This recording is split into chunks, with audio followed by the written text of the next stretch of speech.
மீன் கத்தி லாரி பட்டால் அடிச்சது. இது ஒரு மாடல் மீன் கத்தி. இதெல்லாம் வந்து தற்காலிகமாக 450 ரூபா. எல்லாமே எல்லா கத்தியுமே விலை இப்போ ஏறும். இப்போ தற்காலிக விலை 450. எங்ககிட்ட 3000 பொருளுக்கு மேலே இருக்குது. அதாவது விவசாய சம்மந்தப்பட்ட பொருட்கள் இருக்குது. அதில் இதுவும் கிடைக்கும். எல்லாமே லாரி பட்டால் அடிச்சது. அப்படியே காட்டுப்பா.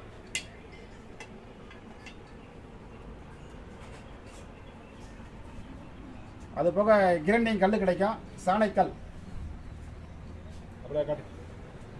சாணைக்கல் கிடைக்கும். சாணைக்கல் வந்து 1 கிலோ சாணைக்கல் 90 ரூபா. 4 பொருள் வாங்கும்போது சேர்த்து வாங்கினீங்கன்னா ஒரே வாடகையாக வந்துடும். இது வந்து மாமிச ஓட்ட கத்திக்கு மட்டும்தான் தேவைப்படும். இதை வந்து சொனப்பு ஏற்றத்துக்கு யூஸ் பண்ணிக்கலாம். அப்பப்போ சொனப்பு வச்சுட்டு வெட்டினா நல்லா இருக்கும். 1 கிலோ 90 ரூபா. 2 கிலோ 3 கிலோ 4 கிலோ அப்படி இருக்கும் சாணைக்கல். 1 கிலோ 90 ரூபா. தேவைப்படுறவங்க கூப்பிடலாம். இது மதுரை மாவட்டம் மேலூர். வாழ்க வளமுடன் அக்னி ஜலம் வாங்கி வைக்கிறோம். தேவைப்படுறவங்க கூப்பிடலாம். நன்றி, வணக்கம்.